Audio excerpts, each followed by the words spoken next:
El corazón delator. Es verdad. Soy muy nervioso, horrorosamente nervioso, siempre lo fui, pero, ¿por qué pretendéis que esté loco? La enfermedad ha aguzado mis sentidos, sin destruirlos ni invocarlos. Tenía el oído muy fino, ninguno le igualaba. He escuchado todas las cosas del cielo y de la tierra, y no pocas del infierno. ¿Cómo he de estar loco? Atención. Ahora veréis con qué sano juicio y con qué calma puedo referiros toda la historia. Me es imposible decir cómo se me ocurrió primeramente la idea, pero una vez concebida, no pude desecharla ni de noche ni de día. No me proponía objeto alguno ni me dejaba llevar de una pasión. Amaba al buen anciano, pues jamás me había hecho daño alguno, ni menos insultado. No envidiaba su oro, pero tenía en sí algo desagradable. Era uno de sus ojos, sí, esto es. Se asemejaba al de un buitre y tenía el color azul pálido. Cada vez que este ojo fijaba en mí su mirada, se me helaba la sangre en las venas. Y lentamente, por grados comenzó a germinar en mi cerebro la idea de arrancar la vida al viejo, a fin de librarme para siempre de aquel ojo que me molestaba. He aquí el quid. Me creéis loco, pero advertid que los locos no razonan. Si hubierais visto con qué buen juicio procedí, con qué tacto y previsión y con qué disimulo puse manos a la obra. Nunca había sido tan amable con el viejo como durante la semana que precedió al asesinato. Todas las noches, a eso de las 12, levantaba el picaporte de la puerta y la abría, pero qué suavemente. Y cuando quedaba bastante espacio para pasar la cabeza, introducía una linterna sorda bien cerrada, para que no filtrase ninguna luz, y alargaba el cuello. Oh. Os hubierais reído al ver con qué cuidado procedía. Movía lentamente la cabeza, muy poco a poco, para no perturbar el sueño del viejo, y necesitaba al menos una hora para adelantarla lo suficiente a fin de ver al hombre echado en su cama. Ah. Un loco no habría sido tan prudente. Y cuando mi cabeza estaba dentro de la habitación, levantaba la linterna con sumo cuidado. Oh, con qué cuidado, con qué cuidado. Porque la charnela rechinaba. No la abría más de lo suficiente para que un imperceptible rayo de luz iluminase el ojo de buitre. Hice esto durante 7 largas noches, hasta las 12. Pero siempre encontré el ojo cerrado y, por consiguiente, me fue imposible consumar mi obra, porque no era el viejo lo que me incomodaba, sino su maldito ojo. Todos los días, al amanecer, entraba atrevidamente en su cuarto y le hablaba con la mayor serenidad, llamándole por su nombre con tono cariñoso y preguntándole cómo había pasado la noche. Ya veis, por lo dicho, que debería ser un viejo muy perspicaz para sospechar que todas las noches hasta las 12 le examinaba durante su sueño. Llegada la 8ª noche, procedí con más precaución aún para abrir la puerta. La aguja de un reloj se hubiera movido más rápidamente que mi mano. Mis facultades y mi sagacidad estaban más desarrolladas que nunca, y apenas podía reprimir la emoción de mi triunfo. Pensar que estaba allí, abriendo la puerta poco a poco, y que él no podía ni siquiera soñar en mis actos. Esta idea me hizo reír, y tal vez el durmiente escuchó mi ligera carcajada, pues se movió de pronto en su lecho como si se despertase. Tal vez creeréis que me retiré. Nada de eso. Su habitación estaba negra como un pez, tan espesas eran las tinieblas, pues mi hombre había cerrado herméticamente los postigos por temor a los ladrones. Y sabiendo que no podía ver la puerta entornada, seguí empujándola más, siempre más. Había pasado ya la cabeza y estaba a punto de abrir la linterna, cuando mi pulgar se deslizó sobre el muelle con que se cerraba y el viejo se incorporó en su lecho exclamando: ¿Quién anda ahí?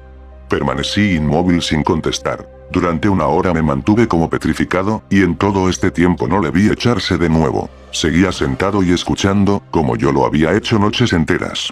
Pero he aquí que de repente oigo una especie de queja débil, y reconozco que era debida a un terror mortal. No era de dolor ni de pena, ¡oh, no!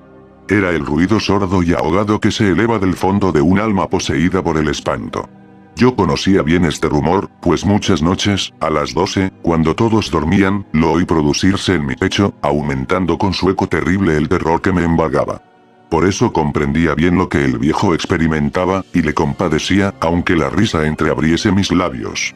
No se me ocultaba que se había mantenido despierto desde el primer ruido, cuando se revolvió en el lecho. Sus temores se acrecentaron, y sin duda quiso persuadirse que no había causa para ello, mas no pudo conseguirlo. Sin duda pensó, eso no será más que el viento de la chimenea, o de un ratón que corre, o algún grillo que canta.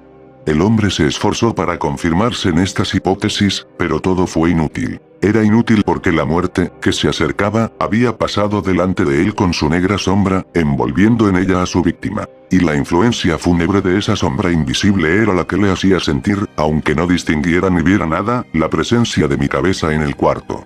Después de esperar largo tiempo con mucha paciencia sin oírle echarse de nuevo, resolví entreabrir un poco la linterna. Pero tampoco, que casi no era nada. La abrí tan cautelosamente, que más no podía ser, hasta que al fin un solo rayo pálido, como un hilo de araña, saliendo de la abertura, se proyectó en el ojo de buitre. Estaba abierto, muy abierto, y no me enfurecí apenas le miré. Le vi con la mayor claridad, todo entero, con su color azul opaco, y cubierto con una especie de velo hediondo que heló mi sangre hasta la médula de los huesos. Pero esto era lo único que veía de la cara o de la persona del anciano, pues había dirigido el rayo de luz, como por instinto, hacia el maldito ojo. ¿No os he dicho ya que lo que tomabais por locura no es sino un refinamiento de los sentidos? En aquel momento, un ruido sordo, ahogado y frecuente, semejante al que produce un reloj envuelto en algodón, hirió mis oídos. Aquel rumor, lo reconocí al punto, era el latido del corazón del anciano, y aumentó mi cólera, así como el redoble del tambor sobreexcita el valor del soldado. Pero me contuve y permanecí inmóvil, sin respirar apenas, y esforzándome en iluminar el ojo con el rayo de luz. Al mismo tiempo, el corazón latía con mayor violencia, cada vez más precipitadamente y con más ruido. El terror del anciano debía ser indecible, pues aquel latido se producía con redoblada fuerza cada minuto. ¿Me escucháis atentos? Ya os he dicho que yo era nervioso, y lo soy en efecto. En medio del silencio de la noche, un silencio tan imponente como el de aquella antigua casa, aquel ruido extraño me produjo un terror indecible. Por espacio de algunos minutos me contuve aún, permaneciendo tranquilo, pero el latido subía de punto a cada instante, hasta que creí que el corazón iba a estallar, y de pronto me sobrecogió una nueva angustia. Algún vecino podría oír el rumor. Había llegado la última hora del viejo. Profiriendo un alarido, abrí bruscamente la linterna y me introduje en la habitación. El buen hombre solo dejó escapar un grito, solo uno. En un instante le arrojé en el suelo, reí de contento al ver mi tarea tan adelantada, aunque esta vez ya no me atormentaba, pues no se podía oír a través de la pared. Al fin cesó la palpitación, porque el viejo había muerto, levanté las ropas y examiné el cadáver. Estaba rígido, completamente rígido. Apoyé mi mano sobre el corazón, y la tuve aplicada algunos minutos. No se oía ningún latido. El hombre había dejado de existir, y su ojo desde entonces ya no me atormentaría más. Si persistís en tomarme por loco, esa creencia se desvanecerá cuando os diga qué precauciones adopté para ocultar el cadáver. La noche avanzaba, y comencé a trabajar activamente, aunque en silencio. Corté la cabeza, después los brazos y por último las piernas. Enseguida arranqué 3 tablas del suelo de la habitación, deposité los restos mutilados en los espacios huecos, y volví a colocar las tablas con tanta habilidad y destreza que ningún ojo humano, ni aun el suyo, hubiera podido descubrir nada de particular. No era necesario lavar mancha alguna, gracias a la prudencia con que procedía. Un barreno la había absorbido toda. Terminada la operación, a eso de las 4 de la madrugada, aún estaba tan oscuro como a medianoche. Cuando el reloj señaló la hora, llamaron a la puerta de calle, y yo bajé con la mayor calma para abrir, pues, ¿qué podía temer ya? 3 hombres entraron, anunciándose cortésmente como oficiales de policía. Un vecino había escuchado un grito durante la noche. Esto bastó para despertar sospechas, se envió un aviso a las oficinas de la policía, y los señores oficiales se presentaban para reconocer el local. Yo sonreí, porque nada debía temer, y recibiendo cortésmente a aquellos caballeros, les dije que era yo quien había gritado en medio de mi sueño. Añadí que el viejo estaba de viaje, y conduje a los oficiales por toda la casa, invitándoles a buscar, a registrar perfectamente. Al fin entré en su habitación y mostré sus tesoros, completamente seguros y en el mejor orden. En el entusiasmo de mi confianza, ofrecí sillas a los visitantes para que descansaran un poco, mientras que yo, con la loca audacia de un triunfo completo, coloqué la mía en el sitio mismo donde yacía el cadáver de la víctima.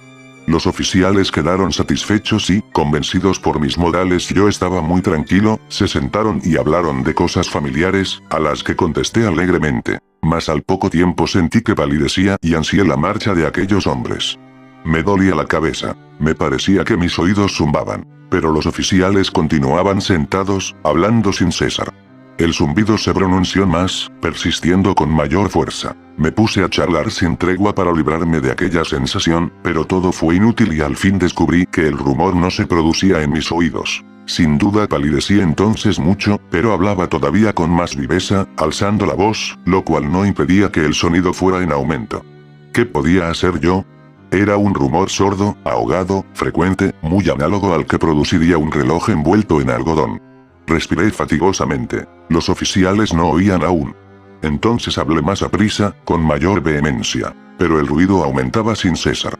Me levanté y comencé a discutir sobre varias nimiedades, en un diapasón muy alto y gesticulando vivamente. Mas el ruido crecía. ¿Por qué no querían irse aquellos hombres?